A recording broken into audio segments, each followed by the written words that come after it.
I'm going to help get my kids here and safe, even if that puts me at risk. We used to think it was survival, but after running new tests, it's attachment. So attachment is our preeminent need. Welcome to the Connect Method Parenting Podcast, where correction is out, connection is in, and your kids want to listen to you. I'm Andee Martineau, creator of Connect Method Parenting, here to help you stay calm, confident, and connected no matter what. Hey everybody. To celebrate us starting the pivot this week, I'm sharing a 5-day training I did about a month ago with you all. I'm so excited to share it. It's going to be a great resource for everyone who's starting the pivot with me this week, because we're going to be spending the next 8 weeks deep diving on these strategies. And so looking at them from a 30,000 foot view before deep diving is going to be very valuable and make the work we do in the pivot even more impactful. Now, for those not starting the pivot this week, I want you to listen to these episodes from the 5-day bootcamp very carefully, take notes, do the assignments I'm asking the parents who are live to do, because I'm giving you the entire Connect Method Parenting framework over these 5 episodes. It's the Connect Method Parenting blueprint. When you build a house, you wouldn't even consider building a house without a blueprint. It guides the entire process of building from start to finish so the house makes sense, so it doesn't crumble and fall apart. So when you're building a connection-based parenting structure, you have to have a blueprint so that it makes sense, so that it doesn't fall over, so that it's structurally sound. And that's what I'm giving you in the 5-day bootcamp, the blueprint, the idea, the conceptual way that you would go about creating a connection-based parenting framework and approach in your home. And I really like how I shared it in this training. Every time I teach the 3 strategies, which are the building blocks of the Connect Method Parenting Blueprint, I explain them a bit differently. I explain them in the first 3 episodes actually of the podcast, and they're a little bit different than here. And I love how it flowed out in this training. Now, 2 things really quick to keep in mind as you listen to this series. First, I mentioned a few times that the pivot is happening in a few weeks, which was true at the time, but it's not true as you're listening to these episodes. The pivot is actually starting this week. So if you want to learn about the next pivot, you're going to need to check the website in a few weeks from the time this episode goes live. By then, we'll have posted it. And secondly, this was originally presented as a video workshop. So there are going to be times where I may say something about look on the screen or sharing an image, which shouldn't be a problem. I'm usually pretty good at verbally describing what I'm showing on the screen, but just wanted to mention that. All right, you all, let's dive into the workshop. And remember, if you're doing the pivot with me, we're going to be spending the next 8 weeks deep diving on these strategies. So listen to these episodes to help make sure you have that 30,000 foot view. It's going to help make the work we do inside the pivot even more impactful. All right, here we go. Let's do it. We're going to move on to the second CMP strategy, but I want to just reiterate what the first one is. So strategy number 1, understand your own mind, your own behavior, your own nervous system. Usually I just say understand my own behavior so I can leave room for theirs, or I can understand theirs. What does that mean? It always starts where? It always starts right here. So we always start with the first strategy. So if you've been with me for a while, you've noticed that on coaching calls, I'm going to touch on all 3 of these things typically, if we have time. Sometimes I will just zero in on one if I can hear that the other 2 are, one of the 3 maybe are being addressed, but I'll touch base and just do a little temperature check on each one. So understand your own behavior so you can leave room for theirs. Okay. So Tina Wallace, your behaviors. Absolutely, Tina. It starts right here. We don't blame and shame, but that's why we want to start with peace. And inside of peace, we learn steer and we learn how to affirm our nervous systems. Okay, I would say to everybody, if you can, don't do this if you're driving, but I had this teacher once. I've learned this in many areas, but this one specific mentor of mine, she was so fantastic at just really getting to the heart of things. And she would say, as I am teaching, I want you to start putting in the comments exactly what I'm teaching. And at first I thought, why would she want me to do that? Like, everyone's here listening. And she's like, it's not for me and it's not for anybody else. She said, if you do the work of reiterating what I'm saying either in your own notes, or she would have us, because of the format she was teaching in the comments, basically, then it's going to sink in better. So just a little challenge if anybody wants to do that today, that you can just take what I'm saying. So right now you could just recap it, or as I say and narration is bigger than this, but you could do a little narration about it, which is, how does this Well, narration can be a lot of things. It could just be a recap. It could be, oh my gosh, this connected to something else. This reminded me of this experience. I heard this somewhere else. More evidence, the better. But if, as I'm teaching today, you have the ability to just kind of recap, and what you're doing is you're forcing your brain to take the information and not just passively listen to it like we do TV, but we are listening to it and implementing it. And as you all know who have worked with me, and hopefully everybody knows this, because even if you've just read the book, I'd say this in there too. And I'm saying it on the podcast all the time too. So whatever way you're coming at me from, I know that knowledge is fantastically important, but knowledge is only power when it's coupled with action. So implementation is at the heart of every single thing. Okay. I want to show you all something. This is my book, the digital version of it. So look what part 2 is. The first one's just the introduction, like setting up why correction parenting is a thing, all that kind of stuff. Look at part 2, understand your own behaviors. And I say, and make room for theirs, but different versions of the same thing. Understand your own behaviors so you can make room for theirs. And I don't specifically, I say steer here, but I spell it correctly, unlike the way we do it with our acronym, with our tool, but it's the same concepts. You're steering our own boat. We're, beliefs are the beginning, emotions are the fuel, behaviors, information. So spelled out right here in the best way I could possibly do it in the book. And we dive deep into it in League. And we have been diving into it this week on Monday and Tuesday. It's such an important part. Now look at part 2. This is what we're going to do. Well, I kind of bled to the last 2 together in the book just because that's the way it works. But they're both spelled out here. How to consistently connect. That's what we're going to talk about today. That's the second strategy. So what's the second strategy? You can type it in just to make sure you solidify it in your brain. And then we choose, I usually say closeness now, but choose connection, choose closeness, even when you want to yell. Okay. So consistently connecting. Yes. So first strategy, we have to understand our own behavior so we can leave room for our kids' behavior. The more we understand how crazy and sometimes wacky and how it all makes sense and we can make peace about our behavior, we can do that with our kids. So there's this reciprocal effect. Then we consistently connect, which is different than just living in the same house and driving our kids places. I had to learn this the hard way. I thought I was doing this and I was really reluctant to say, oh, there's more. Even now it's like, oh, there's more. And as the kids get older, you who have teenagers, it changes. Adult children changes. How do you consistently connect with them? And we're going to talk about why. Why do we want to do that? I mean, there's the Captain Obvious stuff, right? It's like, well, of course we want good relationships with our kids, but there's some more layers to it. I was reading randomly this morning. I like to do at least an hour of study every day in different books. And today I was reading this. It was perfect. I love synchronicities. I love how things just line up a lot of the time when we're looking for them. And it was talking about leadership versus followers and juxtaposing them to in an adult setting. So not necessarily a parenting setting, but this sentence stood out to me. It says leadership of consent versus leadership. Well, I'm paraphrasing. But it's introducing these two concepts of leadership of consent and leadership by force. Okay, so this summer, we went and saw the musical Anastasia. And in that movie, I'm sure most of you know the context or the subject matter of the movie, but it's focused around when the monarchy in Russia was dethroned and murdered and all of that kind of stuff. And when I was reading Les Mis years ago, I love Les Mis. If any of you haven't read it, I highly recommend that book. One of my favorite. Read the unabridged version because you got to get all the stuff about the priest, which they don't tell you in the movie or in the musical. So you got to read the unabridged version. Anyway, in that book, as I was reading through it, I stopped and there's a whole bunch. I mean, it's not specifically in the midst of it's in the era of the French Revolution-esque, like, right? We're kind of in that realm. But I went into a deep dive. And it's so fascinating. I'm talking about this because Les Mis was a less in depth. And then I went in, I reviewed, it was less in depth about the about the French Revolution rather, because that wasn't the primary subject matter, but it led me down this little rabbit hole rather that got me to study French Revolution in context to American Revolution in context to other revolutions and Russian revolutions.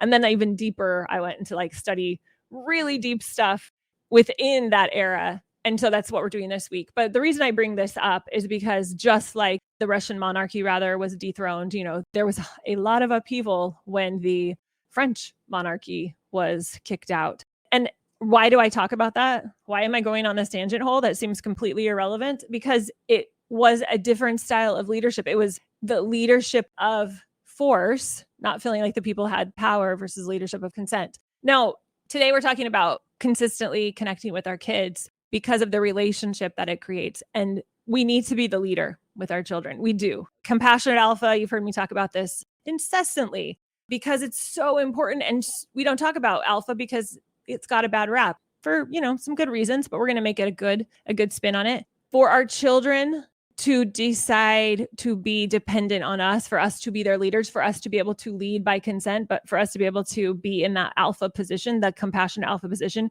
we have to lead by consent. We have to lead in a way that isn't, domineering, controlling, and where we're not using external consequences and rewards to try to manipulate or punish our kids. Okay. That's why I'm bringing this up, because it's important. I'm using these other examples because I want your brain to have more and more compelling evidence to realize, yeah, this is the way humans work. Whether we're a child or an adult, we do not want to be led by force. Now, I'm going to be clear as a parent, we've got some stewardship, we got some responsibilities. We do have it within one of the important roles that we play as a parent to lead and guide our children. But we cannot lead by force. And that is what behavioralism does. It's a forceful, punitive style of showing up for another human. And it's very damaging. And as we see if we zoom out, as we see just in the bigger world picture, it's not working. It doesn't work. Humans eventually just rebel, and our kids in their own way will rebel. So even though you might feel naked without any parenting tools, you have to actually have many more tools, and they're much more powerful than consequences and rewards. Here's what I'm setting up today. I'm going to ask this question, but I'm not going to and put your answers in there, but I'm going to circle back to it in a minute, but I want you to have some time to think about it. Is why does behavioralism and consequences, why do they not work? So that's my first question. And I want you to answer it. Everybody who's able to answer it in the chat, will you write that out? I want you to do it for you. I mean, I'm going to enjoy hearing your answers, but I want you to do it for you, because here's the thing. If you're still a little bit unsure, that's totally fine. Write that down too, because that would be helpful for me. Then I can respond and we can have a little bit of a conversation about it. But for most of us, after having at least 2 decades, most of us were probably in our 20s at the earliest when we had children. Maybe you had 3 decades, you were in your 30s when you had children. That's a lot of time to be told and to be raised and to be, just in the water of a correction-based parenting framework. And it's not just in parenting, it's just everywhere. School, it's the way we correct in our judicial system. And all of this being said, it's not that we don't have boundaries and limits and rules. We absolutely do. Absolutely do. I was just in the Netherlands. We're going on this 6-month. It's crazy that this is happening. I can't wait to tell you more, but I don't have time to do it now. And it's not our purpose of our call. We're going on a 6-month international trip with my kids, and they're doing their school abroad, and we're studying and learning things, and we're doing slow travel. So we're in Barcelona right now. We'll be here for a month, which I am so glad. We did a little short things to see a couple places really quickly before we got here. So glad we're here for a month. It's fantastic. And I was in the Netherlands, and I had previously heard, so when we were there, I was curious and, looking into this a little bit more. I'd previously heard that they run their judicial system totally different, and they're having some really wild results. That's the word I'm looking for, results. And so I Googled it while I was there. We're in Amsterdam, and the first article that came up was from the UK, and they're like, UK might need to be renting empty prisons in Netherlands because the Netherlands prisons are emptying out because of how they've handled their judicial system. Or I don't know if that's the correct terminology, but the way they handle people who commit crimes. And I read more, and I had heard this before, but was diving into it since I was there and noticing the culture and the people. And this is so fascinating. It goes right along with Connect with the Parenting, in my opinion. They have an approach to people who break the law that their aim is to give them the shortest sentence possible. That's the goal, the shortest sentence possible. And the priority is rehabilitation versus punishment and justice.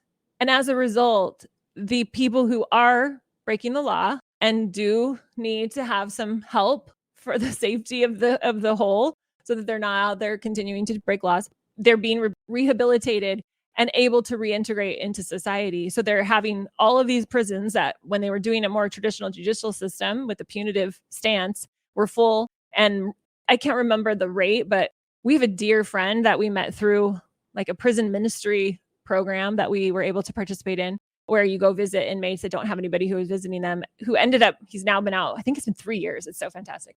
But his return rate, and we have had lots of conversations with him about the return rate, for prisoners. They like get out and they just go back in. They just go back in because they break the law again.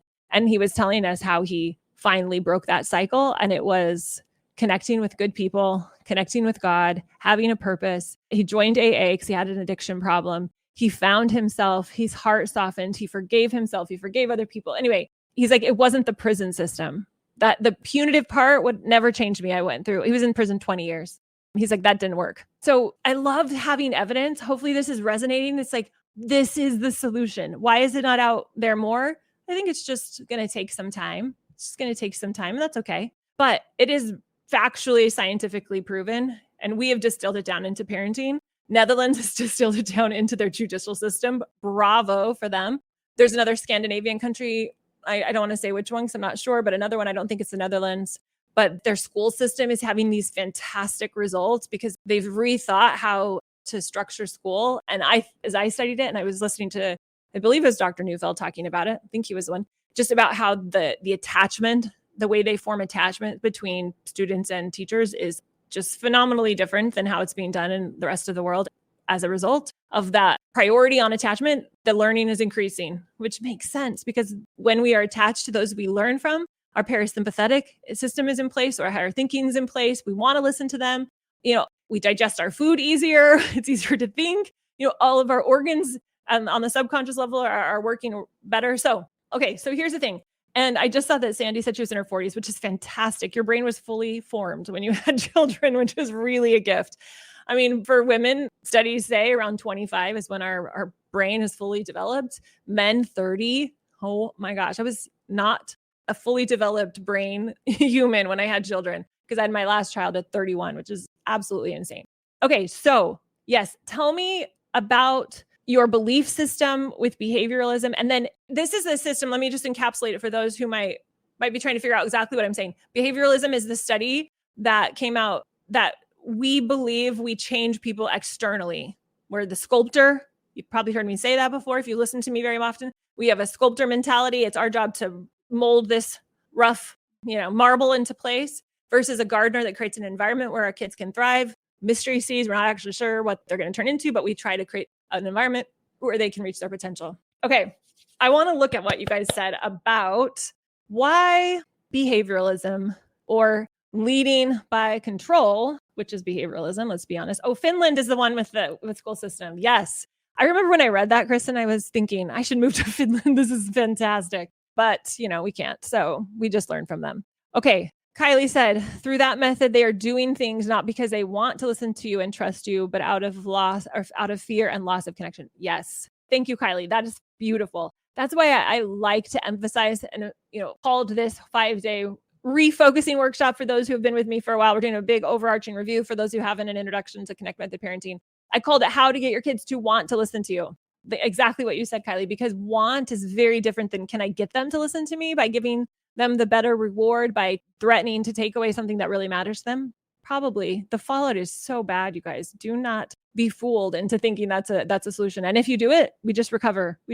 And we repeat the learning and the application. And eventually we will have a new neural pathway. It will proceed. We will prevail. Okay. Amelia, after learning about alarm and CMP mastery, for those who don't know, is what we do after pivot. For those who want to keep diving in, I think consequences don't work because we're activating their nervous system. So we're putting them into sympathetic nervous system. If they don't listen, it's because they're activated. It's not because they want to listen. It's because they feel, it's not because they feel connected. It's because of alarm. Yeah, that's so good. So good. I love that you're bringing in the awareness. And that deep dive we had in mastery, I guess we're on our last week of it this week. And in Dr. Neufeld's alarm, he talks about alarm, but his attachment theory deep dive was so good because information is another form of knowledge, obviously. But that the more information, the more knowledge, the more proof we have, the easier and easier it gets to be able to act on that, to be able to do it. We're not just going forth and trying to not use consequences in a punitive way because Andee said so. It's like there is science and data.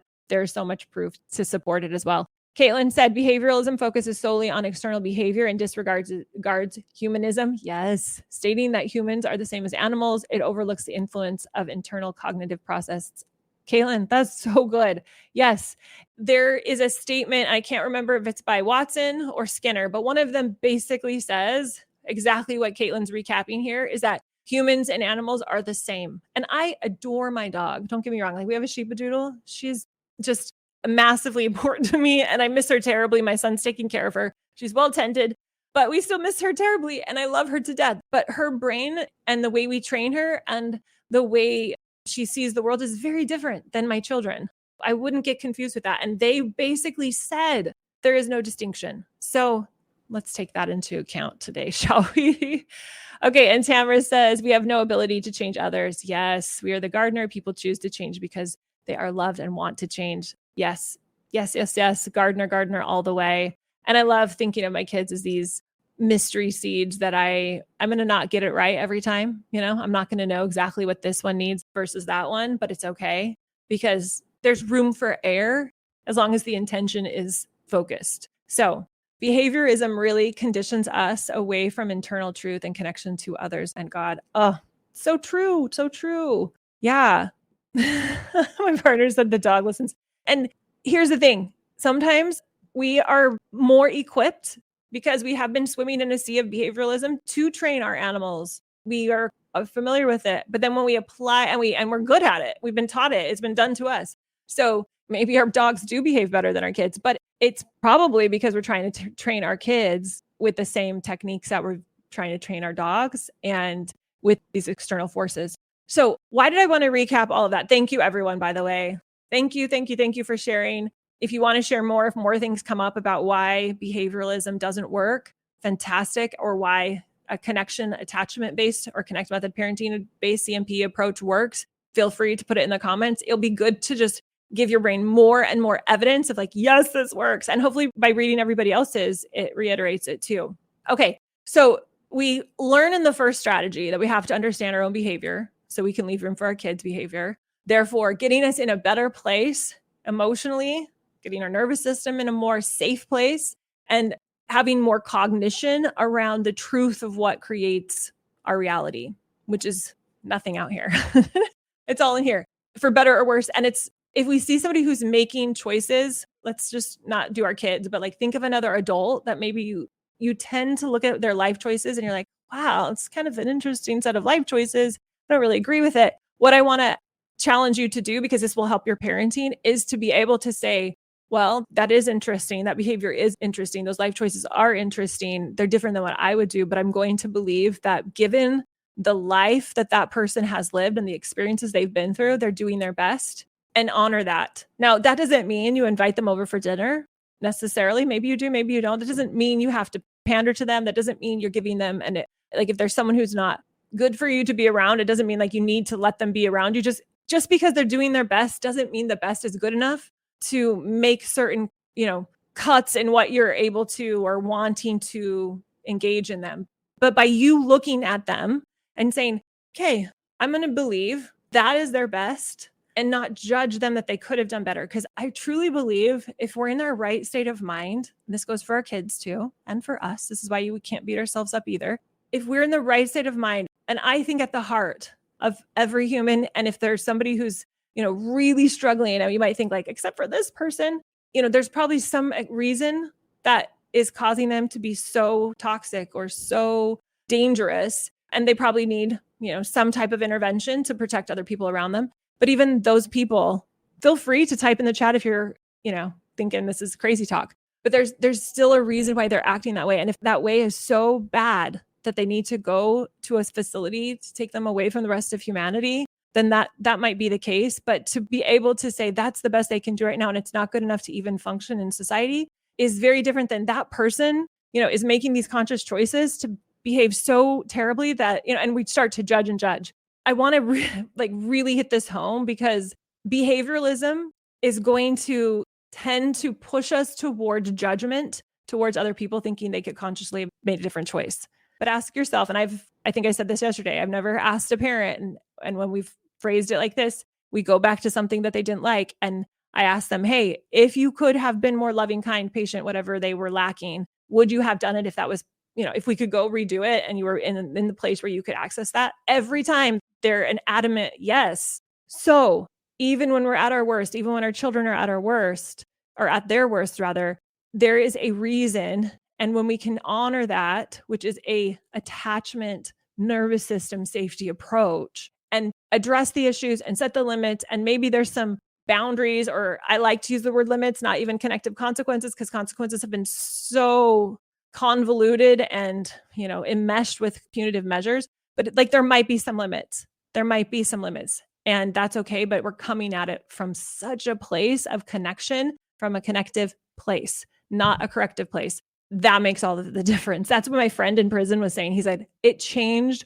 when I started to have a soft heart, when he felt his emotions. Neufeld says when people go from mad to sad, when they feel their emotions, things begin to shift. The nervous system can drop the defenses. Things change. We will not be able to help other people, whether it's our child or an acquaintance or someone, close to us who's struggling, if we have judgment, because when we have judgment, their nervous system is going to sense it, put up defenses, because they can tell that we're not a safe person and nothing changes. It's when someone finally says, hey, I know what you did was, you wish you hadn't made that choice, or I know you feel terrible about that, or we're even just thinking like that was a really bad choice, really harmful choice, a really poor choice. But we can honor that they were doing their best. And now we set everyone up for success. We set up ourselves up for success to be the compassionate, beautiful gardener that continue to tend to the garden instead of get neglectful of the garden because we're so activated and so judgmental that we're mad at the flower. I mean, it's ridiculous if you think about it. We're mad at the flower. We're mad at the tomato plant. I love this tomato plant analogy, because the tomato plant goes through a very awkward stage, so to speak, teenage stage, that they have no evidence, nothing is indicating that they're going to turn into have tomatoes. They have yellow flowers. They look kind of completely off track. And yet, if you understand the life cycle of a tomato plant, you realize, oh, this is just part of the cycle. So we wouldn't get mad at the tomato plant for having what we might say off-track behavior or indications that aren't leading to the next phase, because that doesn't make sense. But if we said, oh, they're at this stage, this is what they need, or they're wilting, right? Or they have too much water, this problem is happening. Like, we are able to tend to the garden instead of put ourselves into a place where we can't even see what's happening in front of us. Okay. Oh, so good. I love the comments here. Okay, Amelia, this way of thinking has helped heal wounds I've made from mistakes. I love that. I'm so happy that that's your experience. That was my experience too. Yeah, so heal wounds I've made from mistakes, from very deep hurts received from others. I never thought I would be able to look back on those moments and find forgiveness, understanding, compassion instead of anger, judgment, and shame. I have similar experiences, Amelia, and I'm so, so glad that you're seeing the ripple effect, because this really is a life, like a way to see life, but our children is the perfect catalyst to get it going. And if we can do it with our kids, it becomes so much easier to do with other people. Amelia also said, and I can see why they did what they did, or why I did what I did, even if it wasn't great. I can see it. Yes, yes, yes, yes. There's something that happens when we can honor that we were doing the best we can, that compels us to more growth and more learning, more change. And that's exactly the opposite of behavioralism. Behavioralism, if we believe it, hook, line, and sinker, it's like the change comes when you feel the consequence of the event, positive or negative. It's this external thing, but really the change comes when our heart softens, our nervous system calms down, and we see things as they really are. We see things as they really are. Oh, this is so sweet, Amelia. I've said it before, but this has literally changed my life, not just my parenting. Yes, so happy. And I'm so honored that you're doing the work. Amelia, I have to say, for everyone who's not in league that's here today, Amelia has done the work, you girl. She shows up to office hours, asks questions, does her daily pieces. And I'm just really proud of you, because that is what it takes to see it really. And so many of you guys here that are on the call have done really beautiful work and done the work as well. But I do want to just say that tedious work to look at our thoughts and not always have good feelings about it, it just stirs up stuff. And to keep doing all of three strategies is what it takes to create the new neural pathways. Yes. Okay. I wanted to set this up because if we really are still clinging on to this idea that correction works, or I'll just sneak it in a little bit of the time, like just a little bit. I'm just going to sneak in a little bit of punishment. I'm going to take stuff away to try to motivate them to change. It's going to impact the momentum that you've been having. No, I'm not saying we won't accidentally sneak it in, because you absolutely will. But if you're thinking still that you can dance in both camps and get the results that Amelia is talking about, and you're trying to hold the belief like, but if it gets really bad, I'm going to go there, it's going to really hinder your ability to see the impact because, it's just, they're not compatible. They're really not compatible. Okay. So we're going to put the belief that correction is the way aside, and we're going to start to install or continue to install a connective operating system. And so this week, one of my goals with offering this for you all was to review it all so you could see, are there any places that I'm not quite clear on, that I'm still questioning, that I'm dabbling in, that's preventing me from getting the best results. And so wanted to make sure we were very set on that. And then we're going to go into this next place. Okay, so the main focus of today is that I want everyone to be reminded of the second strategy of connect method parenting, which is, does anybody know? Does anybody know? I'm going to give everybody a second. I'm going to highlight, I think Sandy, I'm going to pull Sandy's comment up and then tell me what the second strategy is. So Sandy says, my daughter and I are in this stage of relationship building over the last few years. She went to college and we had to get a better footing, both reflecting on our behaviors. Yes, so good. And that's what we're talking about today. So thank you, Sandy, for segmenting this into the relationship and why this matters. So I've been talking a lot lately, I can here or other places. So I may have said this earlier this week to you all. It might have been in a different call or training I was doing, but repetition is good. So we're going to say it again. Yes, Kristen, here it is. Create connections, consistently connect, create connections. We're building the relationship. Okay. So the strategy 2 is once you've got and it doesn't have to be linear like this. I mean, they all build on each other, but definitely the third one is not going to really be effective at all if these first 2 haven't happened. So, getting to like, what do I do when is the last thing we can handle or last thing we can talk about because we have to deconstruct some other stuff. We have to retrain our brains, some other stuff. Yes. And Kylie said it too. Connection. Boo, boo, boo. Yes. Okay.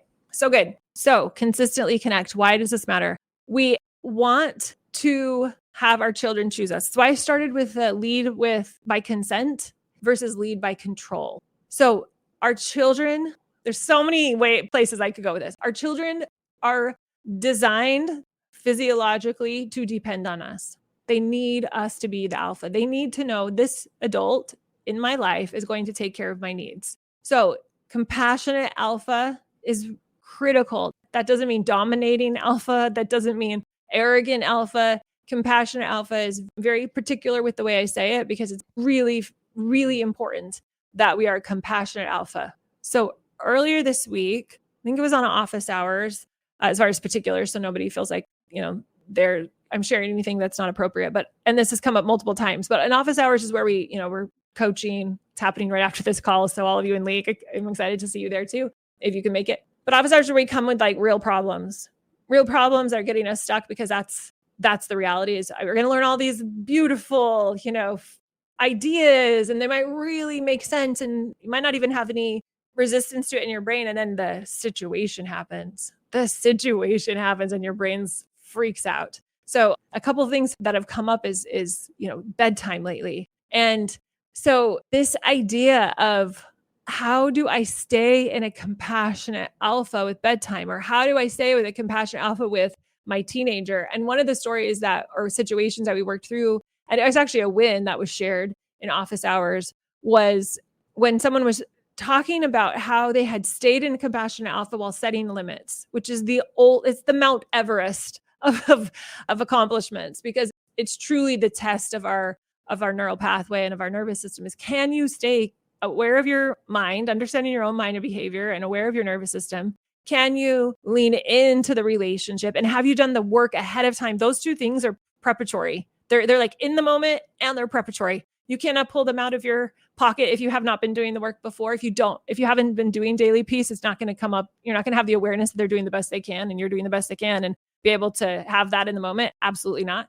If you haven't been consistently connecting, that relationship is not going to be strong enough where they're going to respect and trust you and choose you to be their leader. And so that's why we start with those 2 strategies. But anyway, this win was shared where she set this really firm limit. Her child was very, very not cool with the limit. He was really mad. And this has been a battle between them for a while. And she held compassionate alpha. Now, it's built on the first 2 strategies to be able to hold the compassionate alpha limit setting. She had done the work to do that. And, there had been times where she was reflecting back where she'd done it well and times where she hadn't done it well and she'd reverted to behavioralism, correction stuff. Makes sense. We all do it as we're going through the process. And so she said, I did it. He was still frustrated. And I'll point out one little tip here. If anybody's in the thick of this, you always point to frustration, or I would say 90% of the time, that's what's behind them getting really frustrated, because frustration is an emotion that moves us to try to change what's not working for us. So even though for those who have been in mastery, we have, intensified pursuit or separation triggered pursuit, you can think about it both ways.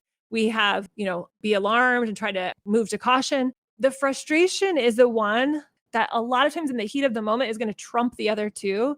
I mean, especially once they have proximity with us physically, sometimes that subsides and they don't need that as much, or that's not the driving force. Frustration is going to probably be the reason they're saying, Mom, are you real? Like, you're really going to do this? You're really going to set this limit? This is really what's happening? Frustration is the emotion that moves us to try to change what's not working for us. So I said to her, just don't get caught up in the drama of it. Just go, I can tell you're frustrated. Frustration is a no shame emotion. We all feel frustration. We're not placating them. We're just saying, hey, I know this is frustrating. I know this is frustrating. And the answer is no. I know you're so frustrated with me. I know you're upset with me. Upset and anger, are secondary emotions that are coming off of frustration. So she did that. She held the limit, and he didn't in the moment say thanks for, thanks or anything. It was just, he was really mad. I can't remember all the chain of events that happened, but eventually she got a note from him. He had time. Some time had passed. And he wrote this note because he had found his remorse. He had found his sorrow, and he apologized for being so defiant, so angry, so frustrated with her. And she was just so excited. And we talked about how there were a couple of things that she just really hit out of the park. One, compassionate alpha, because when we are compassionate alpha and we don't get sucked into the drama, then our ability to show up in a way for our children and not have our mirror neurons sending out this signal to them that's like, put your defenses up. If we're frustrated with them, their nervous system is saying, yeah, this person's not safe. I'm not choosing them to be their leader. Anyway, so she stayed in this compassionate alpha place, sending out signals of safety. And because of that, so I'll getting to the point, I promise. Because of that, she stayed in the lead and he was able to be dependent, which is the proper, when they're younger and living in her home, that's the proper dynamic. Alpha in lead, dependent. When they're in the dependent state, they don't have to figure out how to take care of all their own stuff. They can relax and rest. That's when their nervous system can go back to homeostasis. We can get to that parasympathetic state. We can find our sadness and our grief, which is what we want as parents. We don't want them to say sorry because they know they're not going to get something if they don't say sorry. We want them to say sorry because they feel true remorse, because they have internalized that experience and thought, ooh, I don't want to be like that. The only way they get there is by us letting them have the emotional experience, holding the limit. If that's in this situation, holding the limit, or if there's something that we need to say, hey, no to, then we need to hold the limit so that they can have the opportunity to eventually go into a parasympathetic nervous system state, which means they've felt the emotions all the way to sadness. They felt the emotions all the way to surrender or futility, and they can find their sadness. They can find their tears, whether that's metaphorically or, physically, really tangibly happening. And so this need to stay in compassionate alpha is really, really important. It's going to be really hard to stay in compassionate alpha if we haven't created a strong connection with our child. So I want to read a poem to you. Any questions, by the way? I know I'm trying to infuse the tapestry of connect-with parenting and how all of them, even though I have 3 strategies, are all also completely interwoven within each other. But this need to create a relationship with our child where they choose us to be their leader. And this happens even with, I know Sandy mentioned she has a child in college, I believe. I have children in college. My oldest will be 25 this year, 22-year-old. I have a 21-year-old and a 20-year-old. And so, I get that. I also have a 16 and a 17-year-old. And we've, obviously gone through all the phases and stages and ages before that. So we've passed through even more than that. That relationship of trust and safety where they still choose you to be their person that they want to run things by. They want to bounce off ideas off of you. They want to ask your opinion about things. It changes because they become more and more independent and they need to make their choices. And there might be choices they make that you would have made a different choice, but it's fine. You want to continue, though, to have a relationship where they want you in their life, regardless of when they're older. And for the little ones, we want them to feel the rest that can only come when we stay in the lead. When we're vacillating, when we're like, oh my gosh, I'm not sure what to do, or we're pandering to them, or we're succumbing to their demands, their nervous system is like, I don't know, is she going to figure it out, or do I need to figure it out? Is this a really strong no, or can I just keep pushing, which can turn into an alpha position? Okay, so let's get back to the strategy at hand, shall we? Connecting consistently isn't just living in the same house. It's intentionally showing up for the relationship. Now, I'm going to ask everybody to do just one type of connection today, I'd love for you to do it, once a day for the next 3 days with your child. And that's the kind of connection that I call one-on-one connection time. You could call it special time. You can call it whatever you want to call it, mommy and me time. I don't care what you call it. But the rules are this. You're going to intentionally set aside 5 to 15 minutes max with your child. And if you have multiple children, I had 6, so this was always a juggling act. Do the best you can. I'd recommend only just doing 1 kiddo a day because that's a lot if you try to do more. Because what I'm going to ask of you is not to just turn the timer on and half-heartedly do whatever they desire to do, because this is a time we're going to flip the roles and let them be in charge just for those 5, 10, 15 minutes. And you're going to be as excited to play with them as their most favorite friend would be to play with them. So if they say, hey, mom, we want to play baseball or catch in the backyard, rather, you are in the backyard, you've got your glove on, you're, getting down, you're getting ready. If you miss the ball, you are running after the ball, you're giggling with excitement. You are 100% invested in that time. If you're thinking, oh, I have multiple little ones and I want to, it'd be hard to arrange to just do one with one kid this week. You could do a group. Make it work for your kids. You could do it just every day, a little group of a couple of kids, and let them rotate who chooses. Ideally, it's with just one at a time because they love that one-on-one connection. That's what I would recommend doing. Now, I know there's a nice chunk of you who are participating in this boot camp that have been doing work with me for a while. And I love that you're here. And what I'm going to say to you is review how your connection plan is going. See what you think about it. See how the results are. See what the relationships are looking like. Look at which child you feel a little bit less connected to and evaluate why. If you notice there's judgment or you notice that there's resistance, why? Why don't I want to be as present with them? Why has that been hard in the past, or what's going on? I want you to evaluate your relationships. Now, inside of the app, you're going to see a place on day 3, which I believe should be in everybody's app by now. But if not, please let me know. It's going to be under Bootcamp right here. So day 3, see this consistent create connection plan. Just click on the one-on-one time, go to advanced mode because for some reason the other one's not working. And you can set it up here. You can manage people and do the whole thing. Now, if this is a little bit much for you and you're thinking, oh, I don't have time, then just do it. You don't have to do it in here. If it's helpful for you to document, I'm going to do Becca tomorrow and Brea on Friday. Do it like this. You can just enter them in really quick. If you've been working with me previously, you've done Pivot or Mastery, then the names should be already in here. You can just either just keep doing what you're already doing with your current focus in mind, or change it up a little bit. Or if you haven't done one-on-one time, maybe you've been doing 6 minutes a matter, change it up. That's what I would recommend we're all going to do this week. Okay, so here's the thing. Our relationships matter more than we think. And we improve our relationships by understanding our own behavior so we can leave room for our kids. And then actually spending time where we're as present as high-speed Wi-Fi would be. The Wi-Fi here is crazy. It's like 400 up, 400 down, or something bizarre like that. So hopefully you're seeing me crystal clear. But I did a speed test when we first got to our apartment. I'm just blown away by how fast it was. And that's the kind of speed I want. That's the kind of connection I want. That's the kind of presence I want you to have with your child, is high speed. Okay. So why do we want to do this? I'm going to share one little thing. I have so many reasons why we would want to have the most brilliantly laid out plan to continue to nurture and grow our relationships with our child. But I'm just going to share this one thing. I was recently talking about this inside of Mastery. So those who have only done Pivot, you haven't seen this. This will be fun.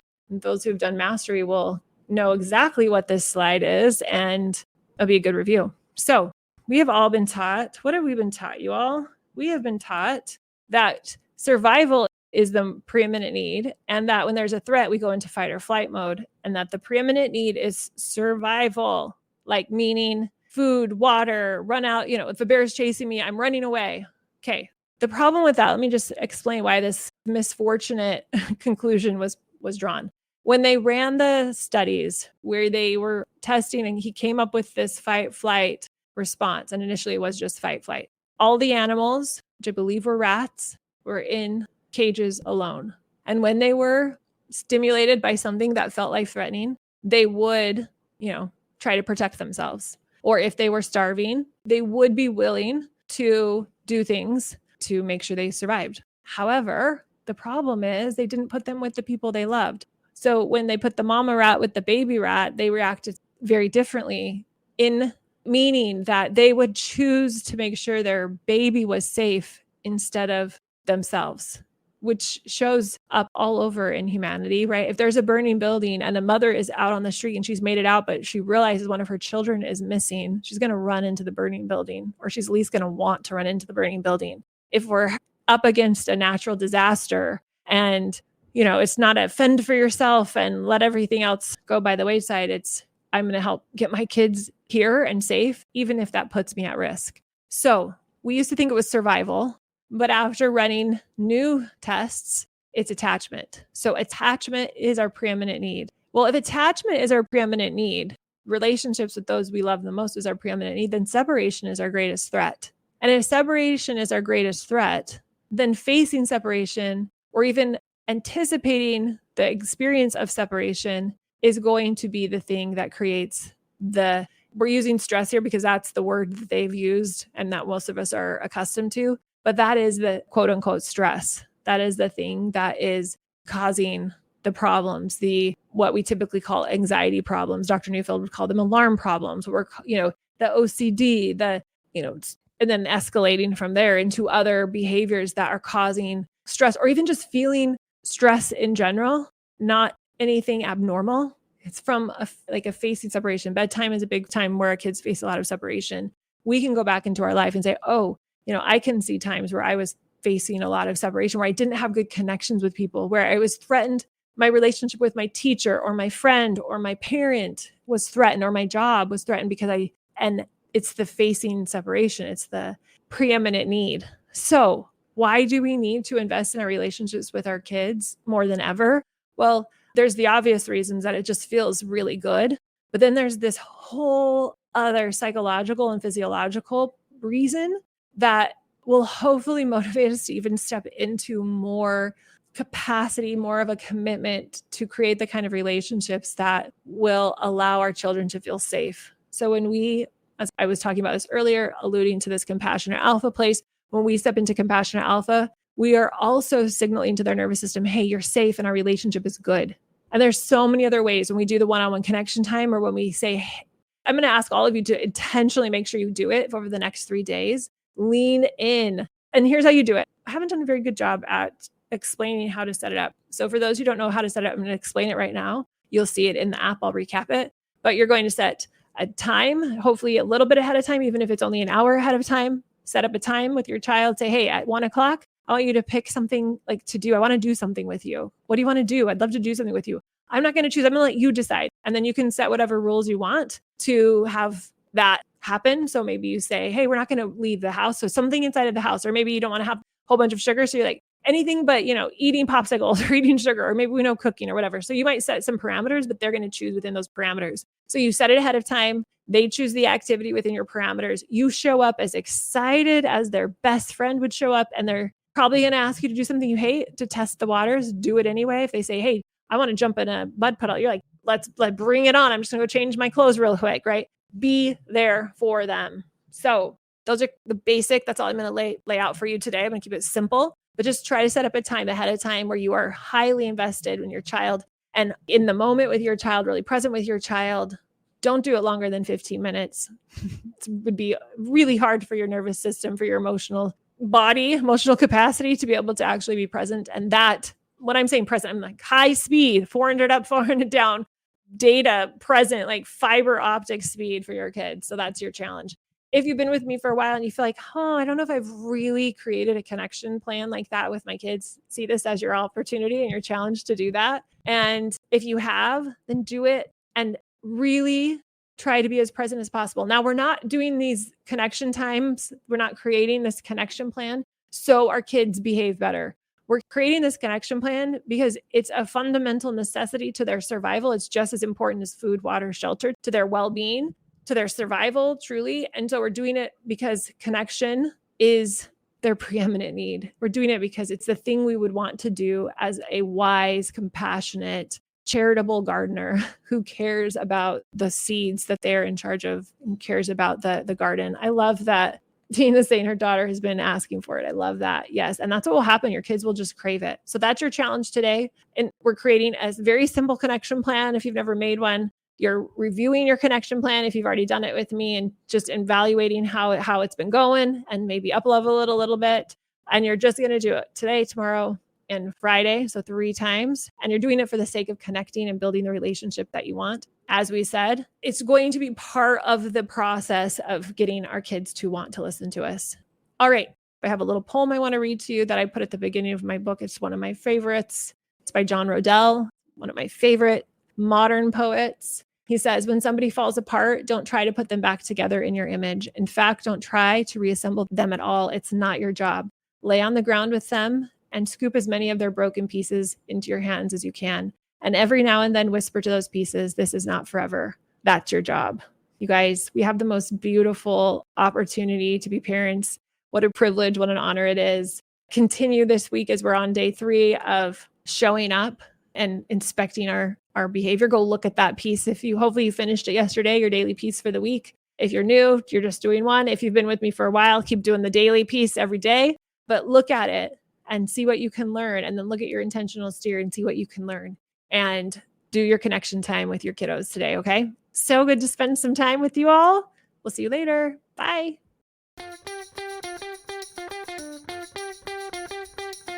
If you enjoyed listening to this podcast, come check out League, my Connect Method parenting coaching program, where we take this material and we apply it using my proven formula.